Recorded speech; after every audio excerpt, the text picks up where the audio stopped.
ನಮಸ್ಕಾರ ವೀಕ್ಷಕರೇ, ಪಯಣಿಗ ನಮ್ಮ ಚಾನೆಲ್ಗೆ ಸ್ವಾಗತ ಸುಸ್ವಾಗತ. ಶಂಕರ ಮಠದಲ್ಲಿ ನಡೀತಿರುವ ಓಂ ನಮಃ ಶಂಕರ ಅಭಿಯಾನದ ಬಗ್ಗೆ ತಿಳಿಸ್ಕೊಡ್ತಾರೆ.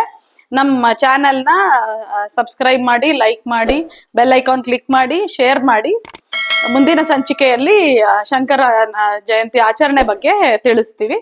ಕಾಯ್ತಾ ಇರಿ, ವೀಕ್ಷಿಸ್ತಾ ಇರಿ. ಹರಿಹರ ನಾಮಾಮೃತ ಅಂತ ಇದು ಗುರುಗಳು ಸಂಕಲ್ಪ ಮಾಡ್ಕೊಂಡಿದ್ದಾರೆ. 1 ಕೋಟಿ ನಾಮ ಬರೆಸಬೇಕು ಅಂತ, ಒಬ್ಬರು ಒಂದೊಂದು ಶೀಟ್ ಬರೀಬೇಕು ಅಂತ, 1 ಕೋಟಿ ಜನ ಸೇರ್ಬೇಕು ಅಂತ ಇದು ಸಂಕಲ್ಪ ಮಾಡ್ಕೊಂಡಿದ್ದಾರೆ. ಅದರಿಂದ ನಾವು ಎಲ್ಲರ ಕೈಯಿಂದನೂ ಬರೆಸ್ತಾ ಇದೀವಿ. ಬೇರೆ ಊರುಗಳಿಗೂ ಇಲ್ಲಿಂದ ಕಳಿಸ್ತಾ ಇದೀವಿ. ಮತ್ತೆ ಅದನ್ನು ನಾವೇ ಕಲೆಕ್ಟ್ ಮಾಡಿ ಪ್ರತಿದಿನಾನು ನಾವು ಇದನ್ನ ಶೃಂಗೇರಿ ಶಂಕರ ಮಠಕ್ಕೆ ವಾಪಸ್ ಕಳಿಸ್ತಾ ಇದೀವಿ. ಬಾಕ್ಸ್ ಎಲ್ಲ ಹಾಕಿ ಪ್ಯಾಕ್ ಮಾಡಿ ಕಳಿಸ್ತಾ ಇದೀವಿ. ಇದು ಒಬ್ಬೊಬ್ಬರು ಒಂದೊಂದು ಶೀಟು, ಫೋನ್ ನಂಬರು, ಹೆಸರು ಎಲ್ಲ ಬರೀಬೇಕು ಇದರಲ್ಲಿ. ನೆಕ್ಸ್ಟ್ ಇದು ಶಂಕರ ಜಯಂತಿ ಪ್ರಯುಕ್ತ ನಾವು ಈ ನಮಃ ಶಂಕರ ಅಂತ ಒಂದು ಜಪ ಮಾಡಿದ್ದು, ಅದು ಒಂದು ಗುರುಗಳ ಸಂಕಲ್ಪ ಆಗಿದೆ. ಅದೇ ರೀತಿ ನಾವು ಇವಾಗ ಒಂದು 15 ದಿವಸದಿಂದ ನಾವು ಇದನ್ನು ಮಾಡ್ತಾ ಇದ್ದೀವಿ.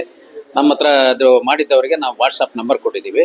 ನಮ್ಮ ನಂಬರ್ಗೆ ಬರುತ್ತೆ. ಆ ನಂಬರ್ನ ನಾವು ಬುಕ್ಕಲ್ಲಿ ಅಪ್ಡೇಟ್ ಮಾಡಿಕೊಂಡು ಅದನ್ನು ಶಂಕರ ಜಯಂತಿ ದಿವಸ ನಾವು ಸಬ್ಮಿಟ್ ಮಾಡ್ತೀವಿ.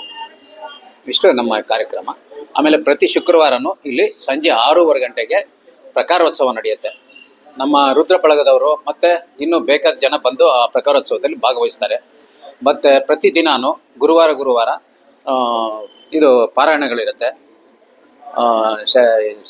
ಇದು ಲಲಿತಾ ಸಹಸ್ರನಾಮ, ವಿಷ್ಣು ಸಹಸ್ರನಾಮ, ಇದ್ರ ಬಗ್ಗೆ ಎಲ್ಲನೂ ಗುರುಗಳು ಹೇಳ್ಕೊಡ್ತಾರೆ, ಬಂದು ತೋರಿಸ್ಕೊಡ್ತಾರೆ. ಅದನ್ನೆಲ್ಲನೂ ಕಲಿಯೋದಕ್ಕೆ ಅವಕಾಶ ಆಗುತ್ತೆ. ಪ್ರತಿದಿನಾನು ಒಂದು ಇದು ಪ್ರೋಗ್ರಾಮ್ ಇದ್ದೇ ಇರುತ್ತೆ. ಇಲ್ಲಿ ಸಂಜೆ 5:30 ಇಂದ 7:30ವರೆಗೂ ಇರುತ್ತೆ ಆ ಪ್ರೋಗ್ರಾಮ್.